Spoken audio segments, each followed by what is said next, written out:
This is an entire stack of books that I started in 2025. Don't know if you can see it and just haven't finished. So let's talk about why. Um, Lots of reasons, I guess. But as I was going through making the everything I read for 2025, I came across this stack of books, and I started thinking, why did I start these but just not finish them? So I kind of wanted to go into it and see if any of you guys have read these books, what you thought about them. And some of these will be on my TBR for 26 because they are important in literature and I want to broaden my horizons with reading. So let's jump into it. Empire of the Summer Moon by S.C. Gwynn. So this was a finalist for the Pulitzer Prize. This gets a lot of hype. It was a New York Times bestseller. I like nonfictions, but I like nonfictions that don't read like nonfictions. If they come across too history book-ish, encyclopedia-ish, it's kind of a turnoff. It's boring, really slow. And unless you're super enthralled and interested in the subject, they're not very fun. I read, let's see if I still got my bookmark in here. Nope, sure don't. I think I got like 30 pages in, and this thing reads like a history book.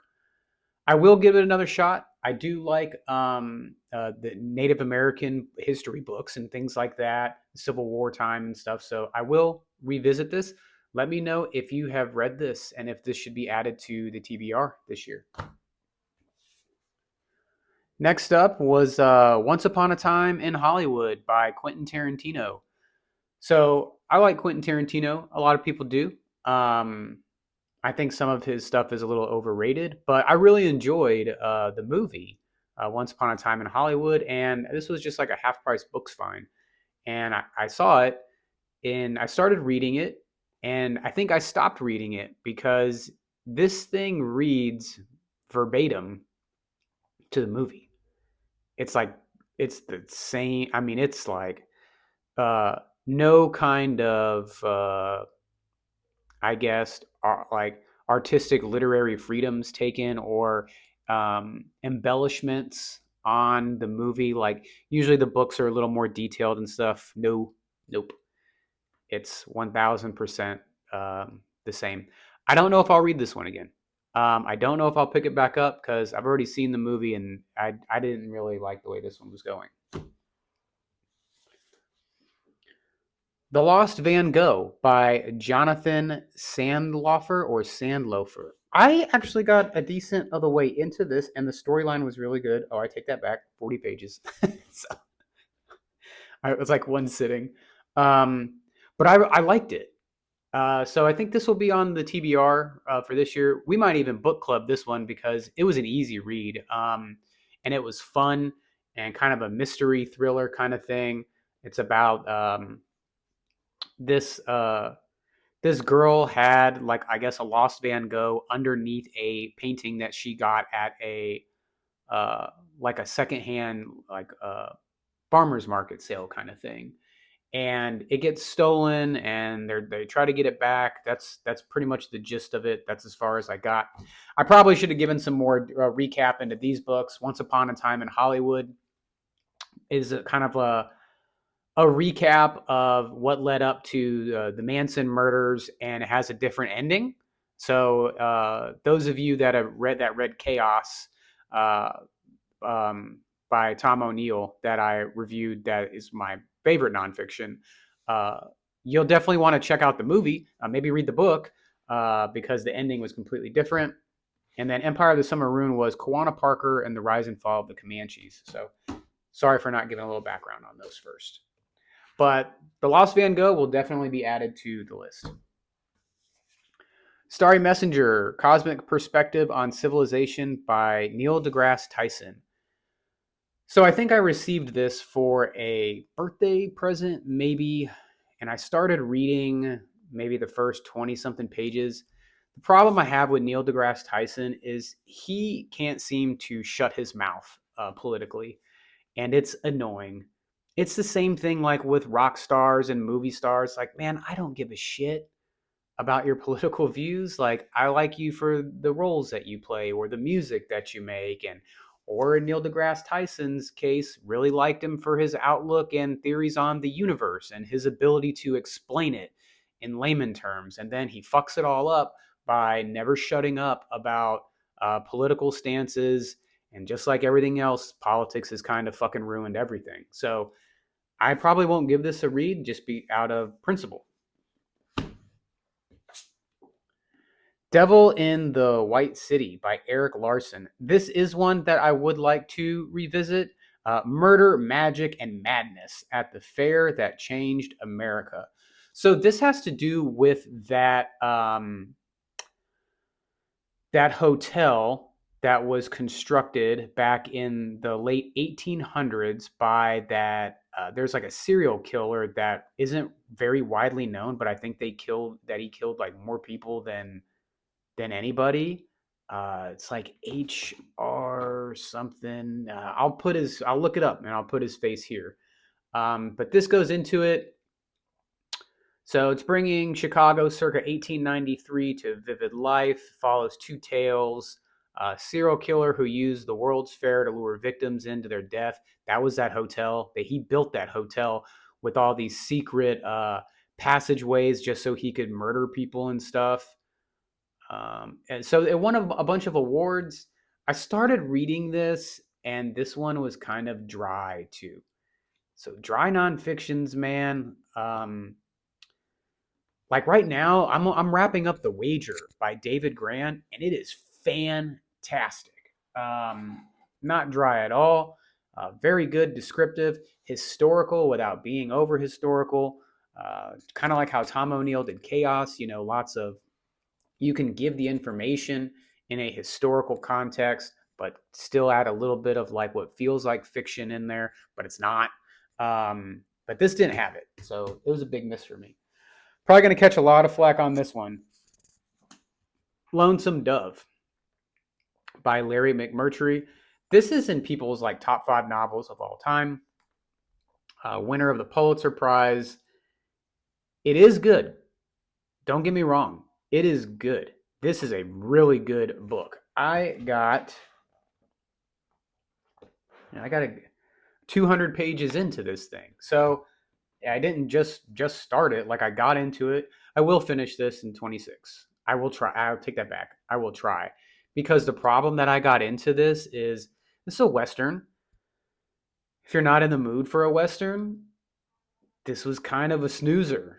I found myself, there's a reading chair right over there that you can't really see. I found myself like old man, like falling asleep with my like my eyelids falling down. So it was funny. I really liked the characters though. Like the one character Gus that everybody talks about, he was hilarious. Absolutely hilarious. I did like it. It just maybe wasn't the right time. So I'll be revisiting that. All the Pretty Horses by Cormac McCarthy. I had a huge problem with this one just because of the way that the dialogue flows. Like there's no parentheses. I can't really tell who's talking. It's I didn't like it. It won National Book Award, modern day Western. Uh, he's like a rancher. Like if you're not in the mood for westerns, it's not going to work. Lonesome Dove was, a love story, an adventure story. It has, your typical western. They're going on like a one last cattle drive kind of thing. Sorry, I keep not giving background on these when that's kind of the point of the videos.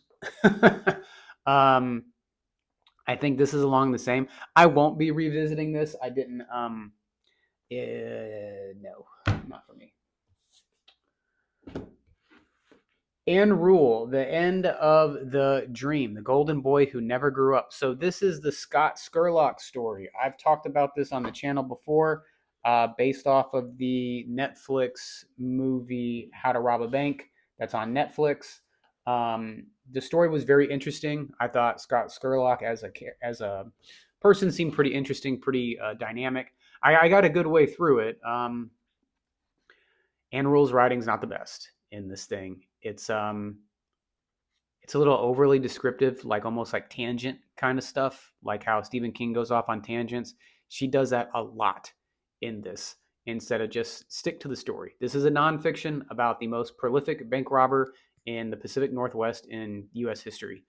And pretty dynamic guy, kind of troubled individual with a really cool backstory. And that's what I thought this was. This was a find, half price books find. I don't know if I'll be revisiting it. I'd like to because the story interests me, but it's just not very well put together. East of Eden, John Steinbeck. It's fantastic. I've read this before. I've read this 2 times before. Once in high school, once in my 20s. So I wanted to revisit it because I wanted something classic. This gets labeled a pretentious novel. That's what led me to go read it again.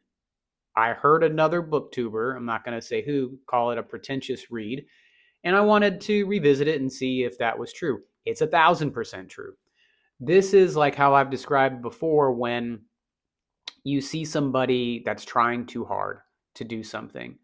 It seems like John Steinbeck was purposefully going out of his way to make this a really epic novel, which it is. It's great, don't get me wrong, but it's trying too hard. It doesn't seem organic. It doesn't seem natural. I've read every single one of John Steinbeck's works too, more than twice. So if you want to jump in the comments section and let me have it, you better be ready for some backlash because I don't think there's not a lot of people that have read as much Steinbeck as I have. And I've read this one 2 times before. It's just I haven't finished it.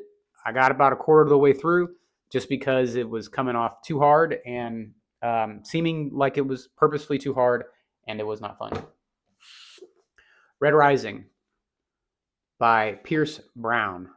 So this is like a futuristic kind of thing, kind of novel. I know it's part of a trilogy. Yes, the complete Red Rising trilogy.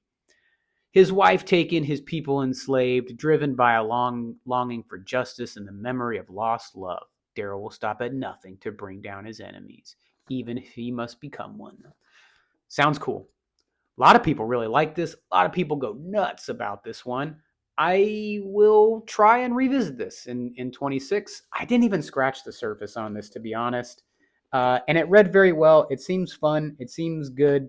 I just didn't get into it right off the jump. But to be fair, I never gave it a chance. I know some of you have probably read Red Rising. Let me know. Civilized to Death, The Price of Progress by Christopher Ryan. So this is another nonfiction, and the reason that I didn't read this is sometimes nonfictions based on their subject are just kind of a bitch fest for the authors. Christopher Ryan in this one, this seems, I don't know if I'll revisit it. It just seemed like a bitch fest about the current state of the world. Unless you've been living under a fucking rock, everybody gets it. Things aren't as great as they used to be. But I will point out, people have been saying that shit since the dawn of time. Their current state was never as good as what it once was. Now, is that true? Is it a memory thing that we have when we're children, that we think everything was better when we were a child because we didn't have the responsibilities and stress that we have now as adults? I think so. I think that has a lot to do with it. Because everybody says that now is the worst time. Shit has never been this bad. Blah, blah, blah, blah, blah. Kids in their hula hoops and shit like that. Like, shut the fuck up. I mean, maybe it's just a state of mind as you get older. And you should work on your perspective. So, I didn't give this a shot because it just came off as an immediate bitching session by Christopher Ryan. This was also a birthday present. So, sorry. I got Starry Messenger and Civilized to Death for birthday presents and then just didn't fucking read them. That's a stack.